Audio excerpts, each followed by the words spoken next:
जय हिंद गाइस। मैं धर्मेंद्र कुमार दुबे अपने यूट्यूब चैनल पर आपका स्वागत करते हैं। अगेन हम एक बड़े इंपॉर्टेंट मुद्दे की बात करने जा रहे हैं और इस वीडियो लेक्चर्स को आप बड़े ध्यान से सुनिए और ज्यादा से ज्यादा आप शेयर करें। मुझे उम्मीद है कि अन्य लोगों को भी इसका बेनिफिट मिलेगा। और दूसरी सबसे बड़ी बात यह है कि अगर ये सब चीजें शेयर होती हैं न कहीं एजेंसी पर, जो देश की हमारी कर्णधार बनी है हायर एजुकेशन पे, उनके कहीं न कहीं दबाव पड़ता है। और होना भी चाहिए। अगर आप शांति से बैठेंगे ना तो फिर जैसे यूपी में बहुत सारी चीजों का एग्जाम हो रहा है, आज बरसों से लटके हैं ना, तो फिर चीजें ऐसी लटकी रहती हैं। कहीं न कहीं थोड़ी आवाज को आपको बुलंद करना पड़ेगा, चीजों को समझना पड़ेगा। कदम ताल जो है ना सबको मिला के चलना पड़ेगा। अब जैसे यहाँ हम देखें क्या है यहाँ मुद्दे की बात, बहुत सीरियस कंसर्न है। इसको खुद ही आप वॉच करें, समझें और कमेंट बॉक्स के माध्यम से कमेंट करें। कुछ लोगों को लगता है कि नहीं सब चीजें सही हैं, समय के अनुसार चल रही हैं। भाई ऐसा है कि जो लोग इसके पीछे पड़े हैं ना, वही इसके दर्द को समझ सकते हैं। बाकी जिनको कोई मतलब नहीं है वो कुछ भी कर सकते हैं, उनके लिए सब चीज सही है। जैसे यहाँ देखें, हमारे यूजीसी के चेयरमैन है, बहुत बड़ा एक संवैधानिक पद है।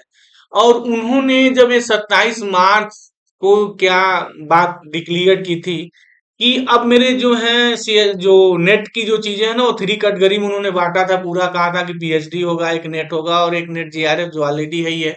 मतलब अब पीएचडी में एडमिशन के थ्रू अब एनटीए जो हमारा सीएसआईआर नेट या यूजीसी नेट जो एग्जामिनेशंस कंडक्ट कराता था, अब जो है यूनिवर्सिटी या डिग्री कॉलेज में पीएचडी में इनरोल्ड होने के लिए अब आपको नेट क्वालिफाई करना कंपलसरी हो गया है। मतलब जो नेट की मेरी जो 3 क्राइटेरिया है, पहले दो ही होती थी, एक नेट जेआरएफ, एक आपका नेट जेआरएफ होता था, दूसरा सिंपली नेट होता था।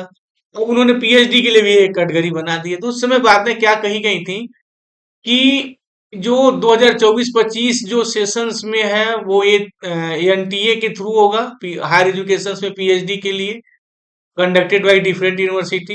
NTA is working on launching the net applications process for June 2024 session sometime next week.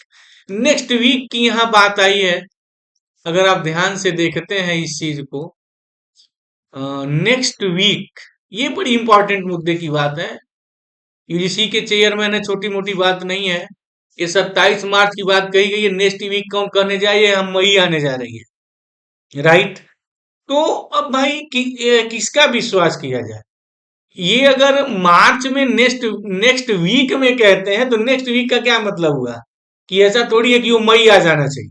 बहुत है तो भाई अप्रैल सेकेंड वीक, जबकि ये तो अप्रैल फर्स्ट वीक में लॉन्च हो जाना चाहिए था। यूजीसी नेट को एक नोटिफिकेशन जारी कर देना चाहिए था कि बच्चों का हमारा नेट का जो है नोटिफिकेशन जारी हो गया, फार्म भरिए, वो सब सारी चीजें ठीक है। बहरहाल अपनी गलती को जो भी कहा जाए सुधारा, या जैसे अब ये आ गया है कि देखिए नई चीज आ गई है कि UGC NET 2024 application process and information bulletin for June session likely to be launched by tomorrow. ये 20 अप्रैल, मतलब आज की आपकी खबर है, करंट खबर है। ये है कि हो सकता है आज रात कल ये नोटिफिकेशन जारी हो जाए। और डिटेल्स में हो सकता है कि बहुत सारी चीजें आ जाए कि कब फार्म फिल अप करना है, कैसे करना है। एक बात थोड़ा हम उनके पक्ष से भी कहना चाहेंगे, क्योंकि देखिए जब कोई चीज बदलती है ना, जब बदलाव के दौर से गुजरता है तो बहुत सारी चीजों का परिवर्तन होता है। तो नो डाउट उसमें टाइम लग सकता है। जैसा हमारे यूजीसी के चेयरमैन ने कहा था मार्च में कि मतलब हम बहुत जल्द जो है नोटिफिकेशन जारी करेंगे।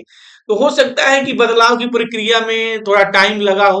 बहरहाल खुशी की एक बात यह है कि अब ये है कि बहुत जल्द जो है नोटिफिकेशन आ जाएगा। लेकिन यहाँ हमारी जो सबसे बड़ी बात है ना, ठीक है नोटिफिकेशन आ जाएगा, मेन मुद्दा ये है कि ये जो सीएसआई आर जो हमारा नेट जेआरएफ है, जनरली ये देखा जाता है यूजीसी के बाद ही ये नोटिफिकेशन जारी करते हैं। तो मुझे उम्मीद है कि इनका भी नोटिफिकेशन आ जाएगा, क्योंकि बच्चे इसकी भी जो है बेसब्री से इंतजार कर रहे हैं।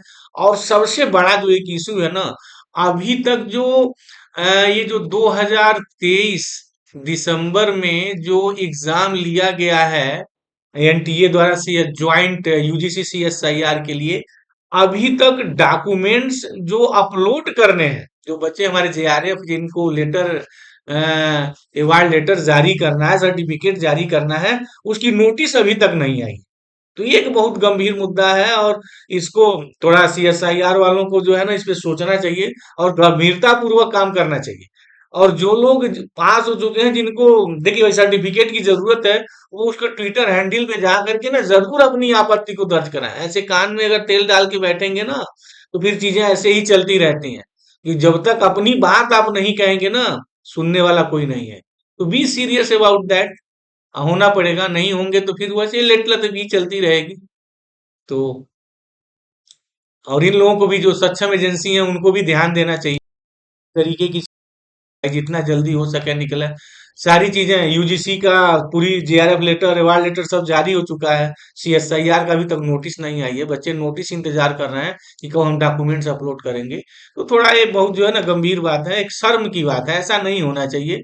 2 महीने ज्यादा का टाइम गुजर चुका है और पीएचडी में जिनको इनरोल्ड करना वहां भी प्रोसेस लगेगा। ऐसा नहीं खर्च सर्टिफिकेट मिला और तुरंत हो जाएगा ना, ये सब प्रक्रिया लंबी होती है। तो इन सब चीज को ध्यान में रख करके ये चीज थोड़ा सक्षम एजेंसी को सोचना चाहिए। तो थैंक यू गाइस, जय हिंद।